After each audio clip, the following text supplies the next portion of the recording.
Active infection के कुल 5064 cases हैं, 5064। अब तक जो संक्रमित मरीज पूर्णतः उपचारित होकर डिस्चार्ज किए जा चुके हैं उनकी संख्या 8610। इस प्रकार हमारा रिकवरी का प्रतिशत अब 61% से भी अधिक हो गया है, 61.10%। कोरोना वायरस के संक्रमित मरीजों में से कुल 417 की अभी तक मृत्यु हुई है। इस समय आइसोलेशन वार्ड्स में 5081 लोगों को रखा गया है और उनका उपचार किया जा रहा है। फैसिलिटी क्वारंटाइन में इस समय 7436 लोग रखे गए हैं, जिनके सैंपल लेकर के उनकी जांच की जा रही है। फैसिलिटी क्वारंटाइन में हम जो पॉजिटिव केसेस आते हैं उनके कॉन्टैक्ट्स को और जो कंटेनमेंट एक्सरसाइज में जो हम एक्टिव सर्वेलेंस करते हैं उसमें जो लक्षणात्मक लोग पाए जाते हैं उनको, वैसे लोगों को लाते हैं, फिर उनकी जांच करवाते हैं। जांच करवाने के पश्चात अगर वो संक्रमित पाए जाते हैं तो उन्हें हम L1, L2, L3 के विभिन्न चिकित्सालयों में उनकी स्थिति के हिसाब से भर्ती कर उनका इलाज करते हैं, अन्यथा उन्हें समय अवधि पूरी होने पर उनको वापस घर भेज देते हैं।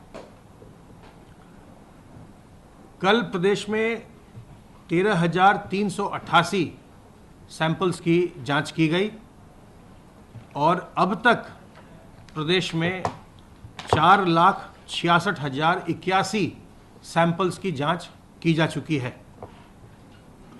पूल सैंपलिंग के अंतर्गत 5-5 सैंपल के 1,237 पूल लगाए गए, जिसमें से 201 में पॉजिटिविटी देखी गई और 10-10 सैंपल के 98 पूल लगाए गए, जिनमें 20 में पॉजिटिविटी देखी गई।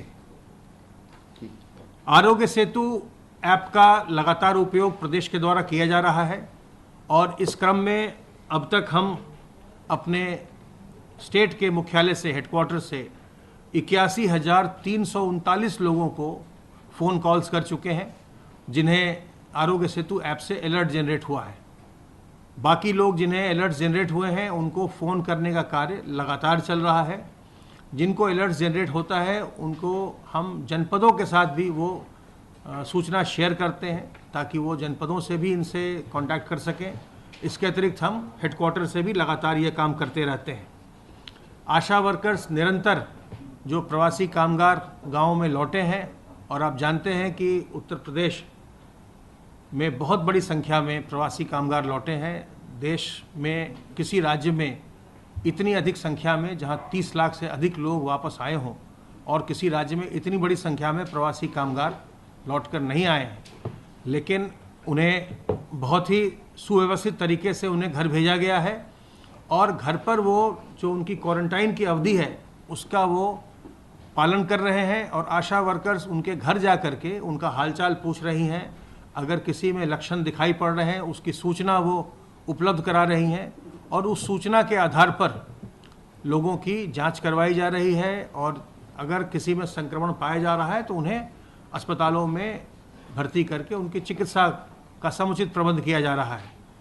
आशा वर्कर्स के द्वारा अब तक 16,46,312 16,46,312 प्रवासी कामगारों का सर्वेक्षण किया जा चुका है, जिनमें से 1,455 में उन्हें कोई न कोई लक्षण मिला या उन्हें खांसी हो रही थी या सांस फूल रही थी, उसकी सूचना उन्होंने दी है, जिसके आधार पर उनकी जांच करवाई गई है।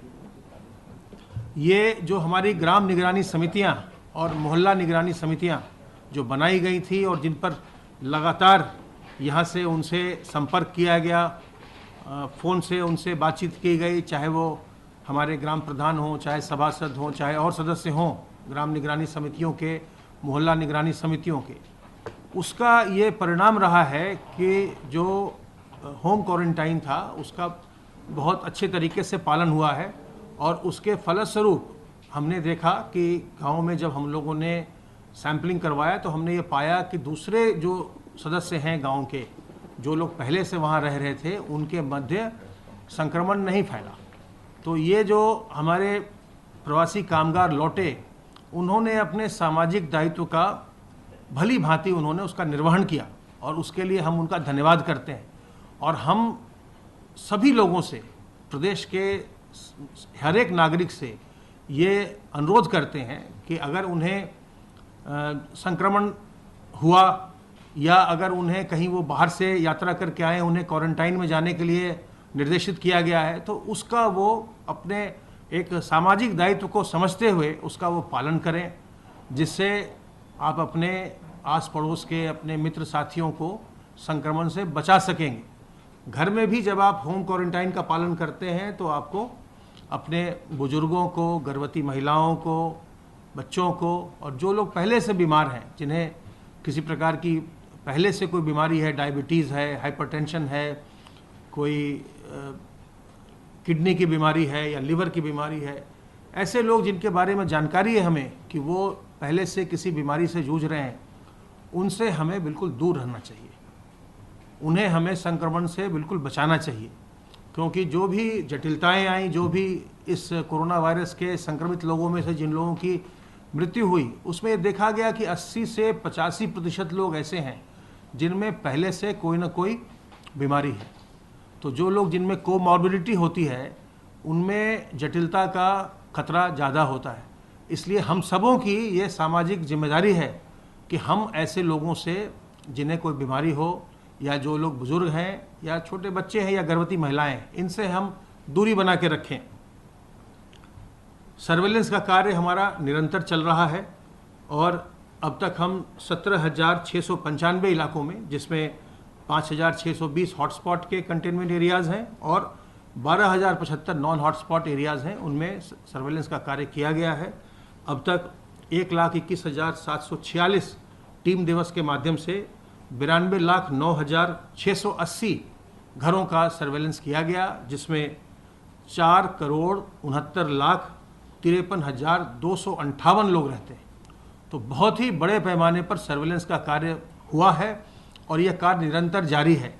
और हमारा ये प्रयास है कि हम लोगों को जागरूक करके, जनता को इस बीमारी के बारे में बता करके सावधान रहने के लिए उनको समझा करके इस संक्रमण को लोगों से हम दूर रखें, अपने प्रदेश में हम नियंत्रित रखें। क्योंकि ये एक संक्रामक बीमारी है, तो एक व्यक्ति से दूसरे व्यक्ति में जाती है। ये बीमारी जो है, ये मलेरिया, चिकनगुनिया, डेंगू से अलग प्रकृति की बीमारी है। मलेरिया वगैरह में मच्छर के काटने से बीमारी होती है। अगर कोई व्यक्ति संक्रमित है, उसको मच्छर काटता है, फिर दूसरे को काटता है, तो उससे बीमारी होती है। या मच्छर जो है उस विषाणु को कैरी करता है, उससे बीमारी होती है। ये बीमारी मनुष्य ही मनुष्य को ट्रांसफ़र करता है। कोरोना वायरस जो है, इसमें जो संक्रमण का रास्ता है वो एक मनुष्य से दूसरे मनुष्य के पास जाता है। तो इसलिए अगर हम सावधान रहेंगे, क्योंकि उसका कैरियर मनुष्य ही है उस वायरस का, तो अगर मनुष्य सावधान रहे, हर आदमी सावधान रहे कि हमको अपने आप को भी बचाना है और दूसरे को भी बचाना है, तो हम इस संक्रमण की श्रृंखला को तोड़ सकते हैं। संक्रामक बीमारी में संक्रमण की श्रृंखला को तोड़ना सबसे महत्वपूर्ण कार्य है। अगर एक व्यक्ति से दूसरा व्यक्ति संक्रमित होगा, दूसरे से तीसरा चौथा संक्रमित होगा, लेकिन अगर जो व्यक्ति जिसने दूसरे तीसरे को संक्रमित किया, अगर वो अपने आप को नियंत्रित कर लेता, अगर वो दूसरे तीसरे को संक्रमित नहीं करता है, तो उसके आगे और लोग जो संक्रमित होते वो भी संक्रमित नहीं होंगे। संक्रमण की श्रृंखला वहीं टूट जाती है। इसलिए ये ज़रूरी है कि हम अपने सामाजिक दायित्व को समझें और संक्रमण की श्रृंखला को तोड़ने के लिए साबुन पानी से अपने हाथ को हम बार बार धोते रहें। अपने मुंह और नाक और चेहरे को छूने से बचें। अपने हम मुंह और नाक को कवर करके रखें। जब भी सार्वजनिक स्थल पर जाएं, हम मास्क पहने या हम रुमाल, गमछे, दुपट्टे से उसको कवर करें। और किसी से भी जब हम जाएं, किसी भी जगह जाएं, तो लोगों से हम 2 गज की दूरी मेंटेन करें। 2 गज की दूरी बचाव के लिए ज़रूरी, ये याद रखिए, यही सबसे बड़ा मंत्र है। क्योंकि अगर आप किसी भी अगले व्यक्ति से अगर आप 2 गज की दूरी मेंटेन करेंगे, तो उससे संक्रमण आप तक नहीं पहुंच पाएगा, क्योंकि संक्रमण मनुष्य से ही दूसरे मनुष्य में जा रहा है। तो अगर हम सोशल डिस्टेंसिंग का पालन करेंगे तो हम में संक्रमण नहीं आएगा। और इसके अलावा हमें अपने शरीर की प्रतिरोधक क्षमता को बढ़ाना चाहिए। अगर हम संक्रमित हो भी जाते हैं तो अगर हमारे शरीर की प्रतिरोधक क्षमता अच्छी है तो हमें उस संक्रमण से कोई नुकसान नहीं होगा और अपनी प्रतिरोधक क्षमता को हम बढ़ा सकते हैं। तुलसी, अदरक, काली मिर्च के काढ़ा का सेवन करके, नीम की पत्ती का सेवन करके, गिलोय के रस का सेवन करके, अजवाइन के अर्क का सेवन करके, गर्म पानी का सेवन करके, योग, प्राणायाम, व्यायाम करके इन चीज़ों से अपने हम प्रतिरोधक क्षमता को बढ़ा सकते हैं। और अगर हम संक्रमित भी होंगे तो भी हमें कोई परेशानी नहीं होगी, हम बिल्कुल स्वस्थ हो जाएंगे। तो आप सबों से मेरा अनुरोध है कि अपने सामाजिक दायित्व का निर्वहन करें, अपने मुंह और नाक को मास्क से, रुमाल से, दुपट्टे से ढक कर रखें और कहीं भी जाएं तो लोगों से 2 गज की दूरी बनाकर रखें।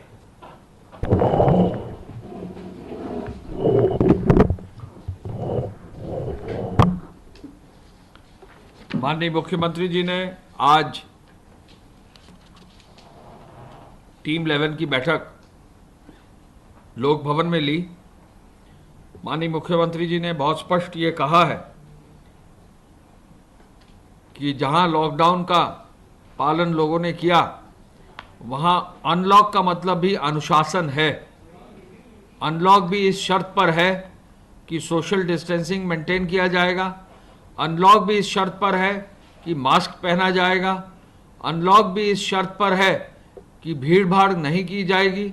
अनलॉक भी इस शर्त पर है कि कहीं कोई व्यक्ति थूकेगा नहीं। अनलॉक भी इस शर्त पर है कि जो निर्धारित क्षमता है वाहन में उससे अधिक नहीं बैठेंगे। अनलॉक भी इस शर्त पर है कि रात के 9 बजे से सुबह 5 बजे तक जो है कर्फ्यू जो है उसका पूरा पालन होगा और लोग उस समय बाहर नहीं निकलेंगे। इस कड़ी में उन्होंने ये आदेश दिया है कि ये जो पूर्ण अनुशासन बनाया जाना है ये बहुत आवश्यक है। कल ही सभी जनपदों की समीक्षा की गई और सभी जनपदों को निर्देश दिए गए कि जहां पे मास्क लगाने के कार्य में अगर ये पाया जाता है कि कम कार्रवाई की गई है या नगण्य कार्रवाई की गई है तो उन जनपदों के जिलाधिकारी और पुलिस अधीक्षक से निर्देश दिए गए हैं कि प्रचुर मात्रा में ऐसे लोगों पर कार्रवाई अवश्य करें जो मास्क नहीं पहन रहे हैं, जो सोशल डिस्टेंसिंग नहीं मेंटेन कर रहे हैं, जो किसी कार्यालय या किसी बाजार क्षेत्र में जहां भी है भीड़ इकट्ठा कर दे रहे हैं। तो ऐसे कार्यों पर किसी तरह से भी कोई भी टॉलरेंस नहीं होगा। ये निर्देश मुख्यमंत्री जी ने दिए हैं। गृह विभाग की ओर से हर जिलाधिकारी को उनके द्वारा किए गए लॉकडाउन और उसके बाद अनलॉक की व्यवस्था में जो भी कार्य करने हैं, गाइडलाइंस भारत सरकार की अनुरूप जो गाइडलाइंस आई हैं उसके अनुरूप जो प्रदेश सरकार ने आदेश दिए हैं उनके पालन करने के लिए आज गृह विभाग की तरफ से सभी अधिकारियों को, सभी वरिष्ठ पुलिस अधीक्षक, सभी सीपीज, सभी जिलाधिकारी और सभी मंडलायुक्त को आदेश दिए गए हैं। कल माननीय मुख्यमंत्री जी ने एक उच्च स्तरीय बैठक की, जिस उच्च स्तरीय बैठक में जो 11 हमारे सेंसिटिव जिले हैं, जो 11 ऐसे जिले हैं जहां पर विशेष रूप से ध्यान आकर्षण की आवश्यकता है, उनके सभी जो नोडल अधिकारी हैं, सीनियर प्रमुख सचिव और सचिव स्तर के अधिकारी हैं, सीनियर एडिशनल डायरेक्टर्स और जॉइंट डायरेक्टर स्तर के मेडिकल डिपार्टमेंट के अधिकारी, उनकी बैठक की है। कल जो बैठक मुख्यमंत्री जी ने की उसमें नोडल ऑफिसर्स को भी ऐसे अधिकारियों को लगाया गया है जो अपने कार्य क्षेत्र में कुशल हैं। उसमें गौतम बुद्ध नगर में श्री नरेंद्र भूषण सीओ ग्रेटर नोएडा, गौतम बुद्ध नगर में हेल्थ डिपार्टमेंट की ओर से डॉक्टर जिलेदार रावत, आचार्य पीडियाट्रिक सर्जरी केजीएमयू, मेरठ में श्री पी गुरु प्रसाद, आयुक्त आबकारी, उनके साथ हेल्थ से डॉक्टर शरद चंद्रा, आचार्य कार्डियोलॉजी केजीएमयू, गाजियाबाद में डॉक्टर सेंथिल पांडियन जो प्रबंध निदेशक हैं विद्युत उत्पादन निगम के और पारेषण निगम के, उनके साथ डॉक्टर अनिल चंद्रा, आचार्य न्यूरोलॉजी केजीएमयू, आगरा के लिए श्री एम देवराज, सचिव ऊर्जा, उनके साथ डॉक्टर राहुल जनक सिन्हा, अपर आचार्य यूरोलॉजी केजीएमयू, फिरोजाबाद में श्री रंजन कुमार, सचिव पीडब्ल्यूडी, उनके साथ डॉक्टर अजय सिंह, आचार्य ऑर्थोपेडिक्स केजीएमयू, कानपुर नगर से श्री अनिल गर्ग सीओ यूपीसीडा और उनके साथ डॉक्टर अभिजीत चंद्रा, आचार्य सर्जिकल सर्जिकल गैस्ट्रोएंटरोलॉजी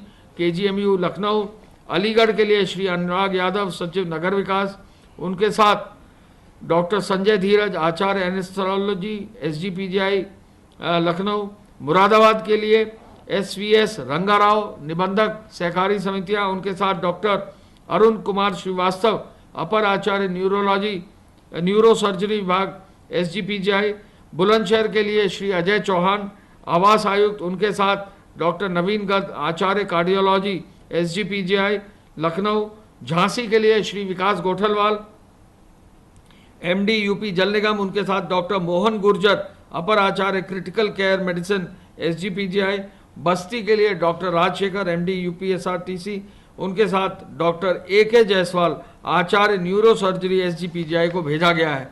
सभी अधिकारियों को विस्तृत मार्गदर्शन माननीय मुख्यमंत्री जी ने कल दिया। उनको जो टेक्निकल इनपुट्स, जो चिकित्सा विभाग में मेडिकल कॉलेजेस में जो काम देखना है, उनका जो है विशेष रूप से उनको निर्देश दिए गए हैं। जो भी अस्पतालों का मैनेजमेंट है, माइक्रो मैनेजमेंट है, उसकी समीक्षा करने का निर्देश दिया है। अस्पतालों में जो वेंटिलेटर, ऑक्सीजन, PPE किट्स आदि के कंज्यूमेबल्स की व्यवस्था की जानी है, उसका समीक्षा के लिए दिया गया है। Electronic Covid care system support ECCS के उपयोग और उसके इन्फेक्शन प्रिवेंशन के लिए भी निर्देश दिया है। और इसके साथ साथ मेडिकल में स्क्रीनिंग और मेडिकल इन्फेक्शन और प्रिवेंशन कंट्रोल पर भी कैसे रोकथाम की जा सके, ये भी निर्देश दिया गया है। कोविड के रोकथाम के लिए सर्वेलेंस और जांचों का भी समीक्षा करने और उच्च स्तरीय ब्रीफिंग के लिए सभी निर्देश सभी ऐसे सीनियर ऑफिसर्स को दिया गया है। इन अधिकारियों की कल माननीय मुख्यमंत्री जी ने बैठक करते हुए आज ये सभी अधिकारी फील्ड में जाकर अपने जिलों में इंस्पेक्शन करना शुरू कर दिया है। मुख्यमंत्री जी ने कोरोना संक्रमित रोगियों के लिए L1, L2, L3 श्रेणी के जो अस्पताल हैं उनको जो है और अधिक मजबूत करने के लिए विशेष रूप से NCR क्षेत्र में, नोएडा में, गाजियाबाद में, मेरठ में, हापुड़ में, बागपत में और बुलंदशहर में इसलिए आगाह किया है कि वहाँ क्रॉस बॉर्डर अगर कहीं इन्फेक्शन आ रहा है तो इन क्षेत्रों में जो हमारे बॉर्डर के क्षेत्र हैं उन जिलों में विशेष रूप से जो है L1, L2, L3 के बेड्स की और हॉस्पिटल्स की मजबूती से कार्रवाई करने का निर्देश दिया है। मुख्यमंत्री जी ने ऑक्सीजन की सुचारू उपलब्धता हो, बैकअप भी हो, इस ओर भी आदेश दिया है। मृत्यु दर तभी नियंत्रित हो सकती है जब समय से उपचार हो, समय से ऑक्सीजन की व्यवस्था हो सके। चूँकि ये जो रेस्पिरेटरी सिस्टम्स को पूरा जकड़ लेता है सिस्टम, तो इसमें जो है ऑक्सीजन की कमी हो जाती है, तो निश्चय ही अगर ऑक्सीजन की व्यवस्था जल्दी हो जाए मरीजों के लिए तो उनकी जान बचाई जा सकती है। इस ओर आज निर्देश दिए गए।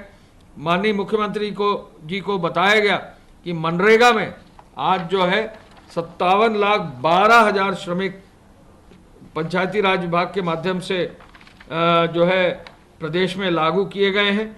ये जो संख्या है ये है 57,12,975 57,12,975 57,12,975 मजदूर आज उत्तर प्रदेश में काम कर रहे हैं, जो पूरे देश का 18% है। यानी पूरे देश में हम पहले स्थान पर आज मनरेगा में आ गए हैं। हमारे बाद राजस्थान, आंध्र प्रदेश, बंगाल, मध्य प्रदेश, बिहार, तमिलनाडु, छत्तीसगढ़, उड़ीसा और कर्नाटक है। उत्तर प्रदेश का 18% अनस्किल्ड लेबर के एंगेजमेंट के आधार पर सबसे ज़्यादा जो है ऊंचा स्थान आया है। उत्तर प्रदेश में जो है अब तक टोटल मैंडेज क्रिएटेड जो है वो 7,93,00,000 मैंडेज क्रिएटेड हैं। तो ये पूरी संख्या जो है बहुत बड़ी संख्या उत्तर प्रदेश में की गई है। और पहले राजस्थान हमसे अग्रणी था, अब हमने राजस्थान को भी ओवरटेक करके पूरे देश में पहला स्थान हासिल किया है और इसको हम आगे बढ़ाते रहेंगे।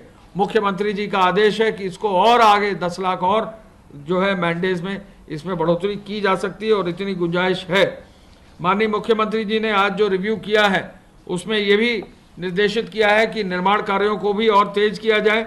लोक निर्माण विभाग में अब जो है प्रारंभ जो किए गए कार्य हैं वो 3,083 हैं। और ये जो कार्य हैं ये 4,175 41,750 करोड़ रुपए के कार्य हैं। 41,750 करोड़ 41,750 करोड़ के कार्य जो है पीडब्ल्यूडी विभाग में अब चल रहे हैं।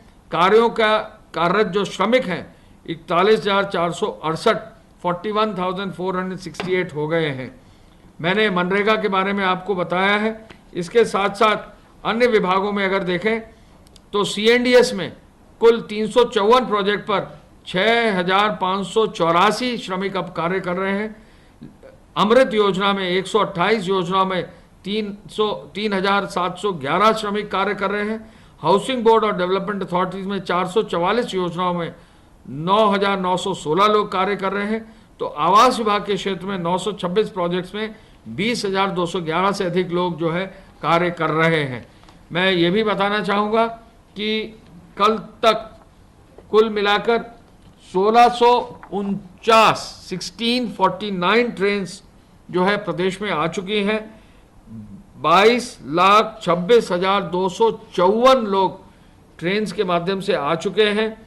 महाराष्ट्र और कर्नाटक से एक ट्रेन आज आ रही है। अब तक 14 ट्रेन हमारे प्रदेश से भट्टा श्रमिकों के लिए अन्य प्रदेश भेजी जा चुकी हैं। आज 9 ट्रेन जो है हमारे जो ईंट भट्टों में श्रमिक कार्य कर रहे हैं उनको झारखंड, उड़ीसा और छत्तीसगढ़ भेजा जा रहा है। इसके अलावा आगे भी लगभग 20 ट्रेन की व्यवस्था की जा रही है, जिससे जैसे जैसे हमारे भट्टे अब बरसात के पहले क्लोज हो रहे हैं उन श्रमिकों को भी ससम्मान सुरक्षित रूप से पूरी व्यवस्था देते हुए सरकारी ट्रेन के माध्यम से जो है रेलवेज के ट्रेन के माध्यम से घर भेजा जा रहा है। हम ये भी आपको बताना चाहेंगे कि अब तक जो व्यवस्था हमारी है, हम लोग कुल मिला के 1649 ट्रेन में गुजरात से 548 ट्रेन ले चुके हैं, महाराष्ट्र से 432 ले चुके हैं और पंजाब से 235 ट्रेन ले चुके हैं और दिल्ली से 103 ट्रेन ले चुके हैं। यानी इन प्रदेशों से सबसे अधिक संख्या में हमारे यहाँ ट्रेन आई हैं। हमारे प्रदेश में आज तक जो कार्य हुआ है विभिन्न मुकदमों में जो दर्ज किए हैं मुकदमे, उसके अंतर्गत धारा 188 में आज तक 65,735 एफआईआर दर्ज कर दी गई हैं। कुल 55,542 वाहन सीज कर दिए गए हैं। अब कुल 29 करोड़ 9 लाख रुपए का चालान कर दिया गया है। कुल मिलाकर 2,98,000 वाहनों के परमिट दे दिए गए हैं। कुल 701 एफआईआर ईसी एक्ट में दर्ज कर दी गई हैं। फेक न्यूज़ पर 1468 मामलों का संज्ञान लेकर कार्रवाई की गई है। हॉटस्पॉट्स में अब 2,300 हॉटस्पॉट हैं। 792 थानों के अंतर्गत 9,82,435 मकान हैं। 57,97,000 से अधिक लोग इनमें रह रहे हैं। हॉटस्पॉट्स की अच्छी व्यवस्था की जा रही है। इसके साथ साथ एपीसी साहब के माध्यम से जो दूध डिलीवरी का कार्य है, फल सब्जी डिलीवरी का कार्य है, डोर स्टेप पर प्रोविजन स्टोर का कार्य है और उनके माध्यम से डिलीवरी का कार्य है, वो भी बहुत तेज़ी से चल रहा है। 94 सामुदायिक किचन अभी भी चलाए जा रहे हैं। साथ साथ गेहूं की खरीद में रिकॉर्ड जो है 394 लाख क्विंटल गेहूं का खरीद अब तक हो चुका है और मंडियों से भी विशेष रूप से 84 लाख, इसमें से 84,60,000 क्विंटल गेहूं का खरीद हुआ है। उद्योग विभाग अपने कार्य में निरंतर तैयारी कर रहा है कि 1 करोड़ से अधिक लोगों को किस रूप में जो है पूरे प्रदेश में अब श्रमिकों को और कामगारों को कार्य दिया जा सके। इसलिए उद्योग विभाग भी अपनी ओर से सभी उद्योगों में जहां पर भी श्रमिक और कामगार लगाए जा सकते हैं उस ओर भी विशेष रूप से कार्य कर रहा है। धन्यवाद। जय Hind. Subscribe to our channel by clicking the subscribe button. Click the bell button and enjoy the latest uploads from our channel.